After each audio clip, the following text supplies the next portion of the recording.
Hello YouTube, my name is Isabella and welcome back to my channel Stubbornly Bookish. Wow, haven't said that in a while. This is my second time attempting to film this video.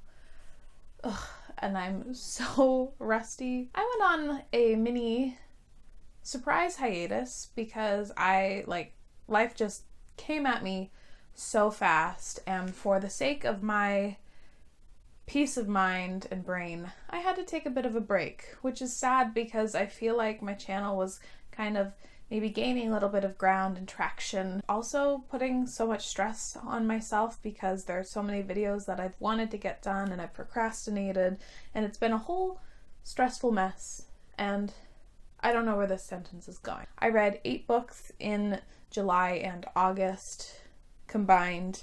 I was pretty disappointed in it and didn't really love too many of the books that I have read, but anyway, let's get on with the wrap up and hopefully I do this quickly. The first book I finished in July. I actually think I read most of it in June, but anyway, it was From Twinkle with Love by Sandhya Menon. From Twinkle with Love is a teen contemporary rom-com-y story about a very passionate Indian American teen who wants to become a filmmaker.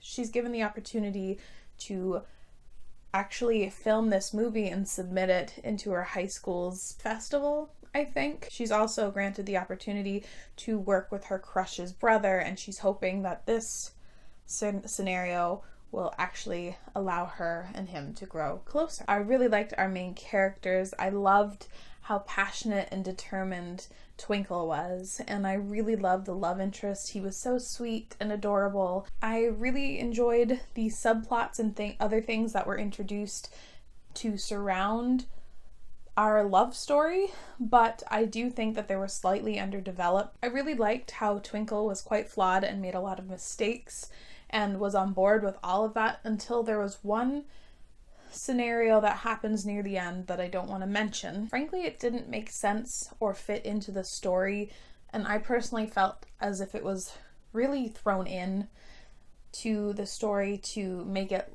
longer. I think if you've read it, you'll understand what point of the story I'm getting at. But other than that, I really enjoyed it. It was really sweet, and I gave it 3.5? 3 out of 5 stars, not too sure. Also forgot to mention that this is an Own Voices story and features a biracial love interest. The next book I read was super weird for me, and it was A Week to Be Wicked by Tessa Dare? I think it's Tessa Dare. I don't read romance, don't read historical romance, but I believe it was Smutathon going along around that week when I decided to pick it up and read it. It basically features our main female character who is an aspiring scientist who's kind of an ugly duckling, and then the guy who is a rogue and a scoundrel, and you all know how it goes. So it turns out this book is actually in a companion series, and I picked up the second book, but I don't think anything was truly spoiled, / I didn't really care that much. I really enjoyed the hijinks and the dynamics between our two main characters. I did not care at all for the subplots or the side characters. I was super pleased that everything was consenting and good, but I had a fun enough time with it. I read it like within a day. Gave it 2.5 out of 5 stars. It was perfectly good, perfectly fine. I think if you like historical romance, you should like this one. It's just not typically the genre for me. The next book I read was super beautiful, and it was The Mara Thieves by Sherry Dinaline. It is an Own Voices novel that is post-apocalyptic, in which everyone except for indigenous peoples have lost their ability to dream, and the world's kind of falling to shit. And so the government actually starts up residential schools again, and they want to discover the secret as to why. It tackles a lot of incredibly heavy subject matter. Although this was a story that contained so much hurt, it really, at its core, was a story about healing and identity and coming back together again within tragedy, and I really, really adored it. I would give major trigger / content warnings for rape and abuse. I absolutely adored the writing. The fact that Dinaline managed to create such a vivid story in such a short amount of time will never cease to blow my mind. The more and more I think about this book, the more it really grows on me. I think when I first read it, I gave it 4 stars because I was kind of pushing myself to read it and I wasn't feeling reading at the time. It was beautiful. I really loved it, and I think I'm going to be upping my rating to 5 stars because it truly deserves it. The next book I read was Crazy Rich Asians in preparation for the movie, which I now have seen as well. I listened to it on audio. I had a really fun time with this, especially through all of the crazy dramatic and over-the-top bits of this story. It really quenched that need for ridiculous and dramatic that I sometimes get. I thought in terms of description, the writing was good. I could really picture everything that was happening. I did like our main characters. However, I found the writing to be quite distant, and the way that the book itself was set up. There were so many characters and perspectives featured in this novel that I just don't truly think were necessary. And because it was bogged down by so many side characters that I didn't really end up super rooting for our main characters. I also hate miscommunication plot lines, and this was chock full of them. I gave it 3 stars. I'm glad that I read it, and I'm glad that I've seen the movie, and I do think I'll continue on, especially now that the sequel has been announced. The next book I read was Aqua by Sarah J. Maas. This is the 3rd and final book in the A Court of Thorns and Roses first trilogy. Just for a little background, the first book I absolutely hated, the second book I loved to pieces, and the third book now I am quite torn on. I just think it was incredibly lackluster. This book is 700 pages long, and it feels like very little happens. There's not even a good sense of anticipation or build up. And to be perfectly honest, I think that not much happens in this story, or that it was boring and low stakes, was because of the next trilogy that is so heavily hinted on in this one. It almost seems as if Maas forgets that she has to wrap up this story first before starting to lead into her next series, and I think it really suffers. I still really like most of our characters and their crazy bantery dynamics. I still find Feyre to be pretty trifling, but I got through it surprisingly quickly, which is impressive because, again, this book is over 700 pages. Also have one more bone to pick with this, and it's not even the book itself, but it is the marketing behind this series. I cannot get over the fact that these books are marketed as young adult. These are not young adult books. These contain crazy explicit sex scenes, and I just don't think that it was appropriate to shove that into the young adult genre. I don't want to be gatekeeping here, but I don't think that 13-year-olds should necessarily be picking up this book, especially with the first one and how lines of consent are very murky. And frankly, I could talk about it for forever, but I don't want to bog down this wrap up. I gave it 3 out of 5 stars. The finale was fine, but it was fine. Whatever. The next thing I read was actually a graphic novel, and it was Saga by Brian K. Vaughan and Fiona Staples.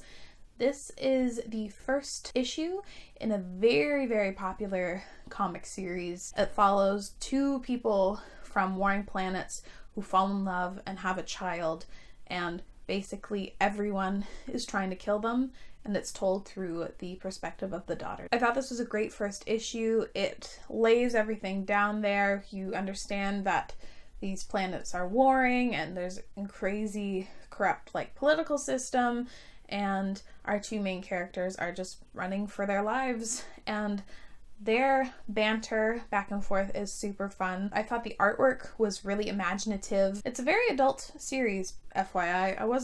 I didn't realize that before picking this up. I gave it 4 out of 5 stars because it was most definitely a first in the series. I also read Yes Please on audio by Amy Poehler. I've been intending to read this story for so long. I put it on hold from my library literally a year ago and was finally able to listen to it. And it was decently funny, and that's basically all I was asking of it.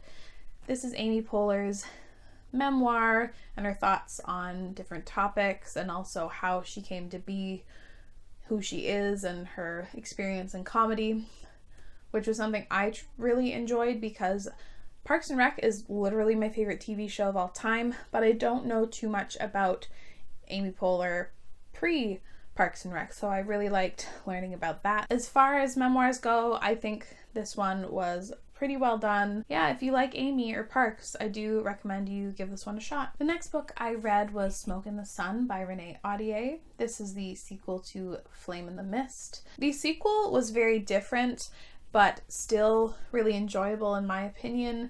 We kind of have a lot more political intrigue in this one and deception and courts, which I truly enjoy. However, I did find myself a little bit disconnected from the story, and frankly, the only reason I can really think of is because I read the first one over a year ago. I really liked what Audier did with our villains and how they were quite different from what you get in a lot of young adult stories. I liked how Renee Audier really fleshed out some of the side characters that had a role in the first one, but now had a very much more significant role in this one. And I still really enjoy Audier's writing style. It's very flowery, very poetic, but it really works for me. I really enjoy it.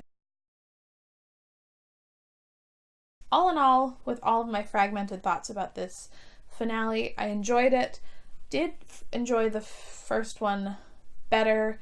Gave it 3.5 out of 5 stars. And the final book that I read in August was In the Midst of Winter by Isabel Allende.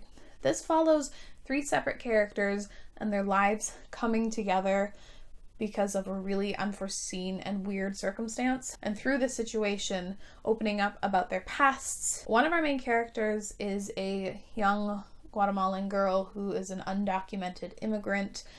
Our second main character is a 6-year-old woman who's originally from Chile, and our third perspective is from an older white man who suffers from incredible anxiety and possibly OCD. I found myself enjoying the parts about our characters' pasts so much more than what was happening to them in the present, and so it was frankly a very weird experience for me. I loved the way that the story was structured and how so seamlessly it went into each character's backstory, and it took breaks when it needed to. They felt like real people to me. They were incredibly flawed and made mistakes, but incredibly realistically done. I would give a major content warning for violence, rape, and death. I liked it, and I do definitely want to read a lot more from her in the future. I just don't think that this was like the strongest. Also, there is an instance with a side/minor character, one of our main character's daughters, her children, being described as gender fluid or without gender, but then continually references the daughter as she. And I was trying to find any sort of review on that part of the representation, and I just couldn't find anything, so I am just putting it out there. I'm not making any judgments. I couldn't find anything about it, and I didn't know how anyone really felt about it. So yeah, that's there. So those are the 8 odd books I read in the past 2 months. I'm really hoping this sort of apathetic thing I'm having for my reading and booktube, unfortunately, kind of goes away, or I can just really get a lot more passionate about this again, because I do enjoy it and I fucking love reading, but recently I just haven't wanted to be reading so much, which is a significant bummer. Hopefully you'll see me soon, and thank you so much for watching. I appreciate it. Bye!